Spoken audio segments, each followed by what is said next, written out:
పరిష్కరించాలి విద్యారంగ సమస్యలను, పరిష్కరించాలి ప్రభుత్వ పాఠశాలల సమస్యలను,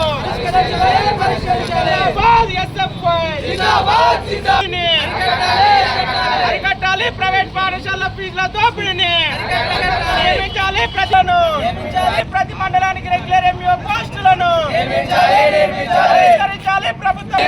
జిందాబాద్ ఎస్ఎఫ్ఐ, జిందాబాద్ ఎస్ఎఫ్ఐ, అరికట్టాలి ప్రైవేట్ కార్పొరేట్ స్కూళ్ళ ఫీజుల దోపిడీని, అరికట్టాలి ప్రైవేట్ కార్పొరేట్ స్కూళ్ళ ఫీజుల దోపిడీని,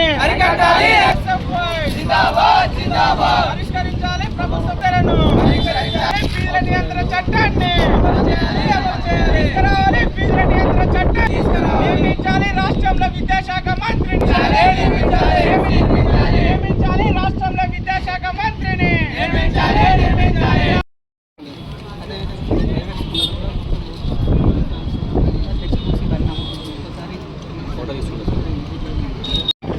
ప్రభుత్వ విద్యారంగ సమస్యలు పరిష్కరించాలని, అదేవిధంగా జిల్లాలో ఉన్నటువంటి ప్రైవేట్ కార్పొరేట్ పాఠశాలల్లో ఫీజుల దోపిడీని అరికట్టాలని చెప్పేసి ఈరోజు భారత విద్యార్థి ఫెడరేషన్ ఎస్ఎఫ్ఐ రాజన్న సిరిసిల్ల జిల్లా కమిటీ ఆధ్వర్యంలో జిల్లా కలెక్టరేట్ ముందు ఈరోజు నిరసన కార్యక్రమం చేపడతా ఉన్నాం.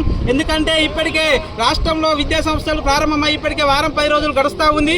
మరోవైపు విద్యా సంవత్సరం ప్రారంభానికి ముందే ముఖ్యమంత్రి ప్రభుత్వం చెప్పింది ఏంటంటే ప్రతి ఒక్క పాఠశాలలో విద్యార్థులకు ప్రారంభం నాటికే పాఠ్య పుస్తకాలు కావచ్చు, యూనిఫామ్లు కావచ్చు, వగైరా సామాన్లన్నీ కూడా విద్యా సంవత్సరం ప్రారంభం నాటికి అందిస్తామని చెప్పినటువంటి ప్రభుత్వం ఈ విషయంలో పూర్తిగా విఫలమైంది.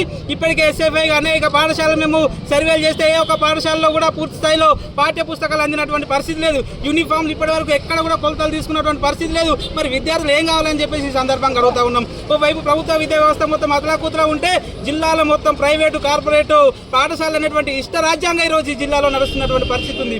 మరి ఏ ఒక్క పాఠశాలలకు ప్రైవేట్ పాఠశాలలో కూడా మొత్తము బుక్స్ కావచ్చు, యూనిఫామ్స్ కావచ్చు, టై, బెల్ట్, షూ, బ్యాగ్తో సహా ఇవన్నీ సామాన్లు బలవంతంగా ఈరోజు విద్యార్థులతో ప్రైవేటు పాఠశాల ఈరోజు లక్షల రూపాయలు వెచ్చించి ఈరోజు పేద విద్యార్థుల నుంచి దోచుకున్నటువంటి పరిస్థితి ఉంది. మరి ఇవన్నీ జిల్లాలో ఉన్నటువంటి విద్యాశాఖ అధికారులు కావచ్చు, మరి ఎందుకు కల్పించలేదని చెప్పేసి మరి మొద్దు నిద్రలో జిల్లా విద్యాశాఖ ఉందని చెప్పేసి సందర్భంగా మేము డిమాండ్ చేస్తూ ఉన్నాం. మరి ఇప్పటికే ఎస్ఎఫ్ఐగా మేము పాఠశాల ప్రారంభం కాకముందే మరి ప్రతి ఒక్క పాఠశాల విజిట్ చేయండి, ఈ పుస్తకాల దందను ఆపండి.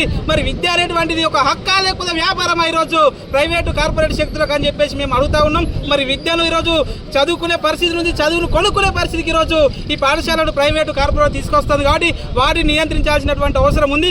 అదేవిధంగా జిల్లాలో ఉన్నటువంటి చాలా మోడల్ స్కూల్స్ కావచ్చు, గురుకులాలు కావచ్చు, కేజీపీలు కావచ్చు, అద్దె భవనాల్లో నడుస్తున్నటువంటి పరిస్థితి ఉంది. మరి వెంటనే వాటికి సొంత భవనాలు నిర్మించాల్సినటువంటి పరిస్థితి ఉంది. కొన్ని పాఠశాలలకు, హాస్టళ్లకు రోడ్డు సౌకర్యం కూడా లేనటువంటి పరిస్థితి జిల్లాలో ఉంది. మరి వెంటనే విద్యాశాఖ ఇప్పటికైనా మేల్కొనాలి. ప్రతి ఒక్క పాఠశాలను, హాస్టళ్లు, గురుకులాలను తనిఖీ చేయాలి. అందులో ఉన్నటువంటి సమస్యలన్నీ కూడా పరిష్కరించే దిశగా ముందుకు వెళ్ళాలని చెప్పేసి మేము కోరుతా ఉన్నాం. లేని ఏడల ఎస్ఎఫ్ఐ ఆధ్వర్యంలో ఇది ఆరంభం మాత్రమే. రానున్న రోజుల్లో సమస్యలు పరిష్కరించకపోతే మొత్తం ఎక్కడికక్కడ అధికారులను అడ్డుకుంటామని చెప్పేసి ప్రజాప్రతినిధులు తిరిగిపోయామని చెప్పేసి ఈ సందర్భంగా డిమాండ్ చేస్తా ఉన్నాను. నా పేరు మల్లార ప్రశాంత్, ఎస్ఎఫ్ఐ రాజన్న సిరిసిల్ల జిల్లా కార్యదర్శి. రజనీకాంత్ ఎస్ఎఫ్ఐ రాష్ట్ర అధ్యక్షులు. ఎస్ఎఫ్ఐ రాష్ట్ర కమిటీ పిలుపులో భాగంగా ఈరోజు రాజన్న సిరిసిల్ల జిల్లాలో కలెక్టరేట్ వద్ద నిరసన చేయడం జరుగుతుంది. ఈ నిరసన యొక్క ముఖ్య ఉద్దేశం ఈరోజు రాష్ట్రంలో ఉన్న ప్రభుత్వ పాఠశాలను ఈరోజు పరిరక్షించడంలో కాంగ్రెస్ ప్రభుత్వం పూర్తిగా విఫలమైంది. ఈ రాష్ట్రంలో ప్రభుత్వ పాఠశాల అనేక సమస్యలతో ఈరోజు విద్యార్థులు చదువుతున్న పరిస్థితి ఉన్నది. ఈరోజు సమస్యలు ఈరోజు స్వాగతం పలికినాయి. ఈరోజు ప్రభుత్వ పాఠశాలలో కనీసం తాగడానికి ఈరోజు మంచినీరు లేని పరిస్థితి ఉన్నది. కనీసం విద్యార్థులకు ఈరోజు మూత్రశాలలు, మరుగుదొడ్లు కానీ కనీసం వాటిని ఈరోజు రిపేర్ చేయని పరిస్థితి ఈ రాష్ట్రంలో ఉంది. ఒకవైపు రాష్ట్ర ముఖ్యమంత్రి ప్రభుత్వ విద్యారంగాన్ని ఈరోజు బలోపేతం చేస్తామని చెప్తున్నాడు. తన దగ్గర ఈరోజు విద్యాశాఖ ఈరోజు పెట్టుకున్న పరిస్థితి ఉన్నది. దాంతోపాటు తెలంగాణ ఎడ్యుకేషన్ పాలసీ యొక్క నివేదిక ఈ రాష్ట్రంలో ప్రభుత్వ పాఠశాలలు ఏ విధంగా ఉన్నాయి, ఈ రాష్ట్రంలో ప్రభుత్వ పాఠశాలలో ఈరోజు ఎంతమంది టీచర్లు ఉన్నారని నివేదిక ప్రకటించింది. కానీ దాని తగ్గట్టు ఈరోజు అకాడమిక్ ప్రారంభంలోనే కనీసం ఈరోజు బడ్జెట్ కేటాయించబడుతున్నది. ప్రత్యేక బడ్జెట్ ఈరోజు ఎందుకు ఈరోజు ప్రభుత్వ పాఠశాలకు కేటాయించడం లేదు? ఈరోజు రాష్ట్రంలో ఉన్న 26,000 ప్రభుత్వ పాఠశాలను 4,000 పాఠశాలను కుదించే పరిస్థితి ఉన్నది. అంటే ఈ రాష్ట్రంలో నూతన విద్యా విధానం పేరుతోని ప్రభుత్వ పాఠశాలను తీసివేసే కుట్ర ఈ రాష్ట్ర ప్రభుత్వం పన్నుతున్నది. కాబట్టి దీన్ని ఎస్ఎఫ్ఐ ఈరోజు వ్యతిరేకిస్తున్నాం. దాంతోపాటు ప్రభుత్వ పాఠశాలను సందర్శించడానికి కనీసం ఈరోజు రెగ్యులర్ ఎంఈఓ పోస్టులు లేరు. ఈరోజు జిల్లా విద్యాశాఖ అధికారి కూడా ఈరోజు రెగ్యులర్ లేని పరిస్థితి ఉన్నది. కాబట్టి రాష్ట్ర వ్యాప్తంగా ఉన్న రెగ్యులర్ ఎంఈఓ పోస్టులు ప్రతి మండలానికి కేటాయించాలి, ప్రతి ప్రభుత్వ పాఠశాలను విజిట్ చేయాలి. దాంతోపాటు మధ్యాహ్న భోజనం కేవలం 7 రూపాయలు 8 రూపాయలు మాత్రం ఈరోజు మధ్యాహ్న భోజనం అందిస్తున్నారు. చాలని ఈరోజు భోజనం మీరు విద్యార్థులకు అందిస్తున్న పరిస్థితి.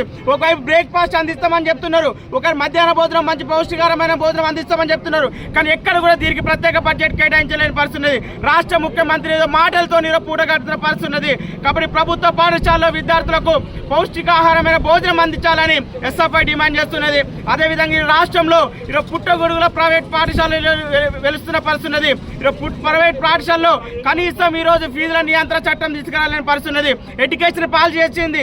ఈ రాష్ట్రంలో ప్రైవేట్ పాఠశాలలు కేవలం నర్సరీ చదువుతున్న విద్యార్థులకు 1,00,000 నుండి 4 లక్షల రూపాయల ఫీజులు ఈరోజు తీసుకుంటున్నారు. కాబట్టి ఈ రాష్ట్రంలో ఫీజుల నియంత్రణ చట్టం తీసుకురావాలని ఈరోజు ఎడ్యుకేషన్ పాలసీ చెప్పింది. కానీ ఎడ్యుకేషన్ పాలసీ రాష్ట్ర గవర్నమెంట్ కాంగ్రెస్ ప్రభుత్వం నియమించిన కమిటీ ఈరోజు చెప్పినా కూడా ఈ రాష్ట్రంలో ఇప్పటివరకు ఫీజుల నియంత్రణ చట్టం తీసుకురాలేదు. తక్షణమే ఫీజుల నియంత్రణ చట్టం తీసుకురావాలి, ఫీజుల దోపిడీ అరికట్టాలి. దాంతోపాటు ఈ రాష్ట్రంలో విద్యాశాఖ కనీసం మంత్రి లేడు, రాష్ట్ర ముఖ్యమంత్రి దగ్గర విద్యాశాఖ ఉంది. ఈ రోజు అనేక విద్యారంగ సమస్యలు సమీక్ష చేస్తామని చెప్తున్నారు. ఈరోజు అకాడమిక్ ప్రారంభమైంది, ఎందుకు ఈరోజు ప్రభుత్వ పాఠశాలను ప్రజాప్రతినిధులు విజిట్ చేస్తలేరు? అనేక ప్రభుత్వ పాఠశాల సమస్యలు ఉన్నాయి. కాబట్టి ఎస్ఎఫ్ఐ డిమాండ్ చేస్తున్నాం, తక్షణం ఈ రాష్ట్రంలో ప్రభుత్వ పాఠశాలల సమస్యలు పరిష్కరించాలి, విద్యారంగ సమస్యలు పరిష్కరించాలి, ఫీజు నియంత్రణ చట్టం తీసుకురావాలని ఎస్ఎఫ్ఐ ఆధ్వర్యంలో ఈరోజు నిరసన చేయడం జరుగుతుంది. లేని పక్షంలో ప్రజాప్రతినిధులు ఎక్కడికక్కడ అడ్డుకుంటాం. ఈ రాష్ట్రంలో ప్రభుత్వ విద్యారంగ పరిరక్షణ కోసం ఎస్ఎఫ్ఐ ఉద్యమిస్తామని సందర్భంగా హెచ్చరిస్తున్నాం.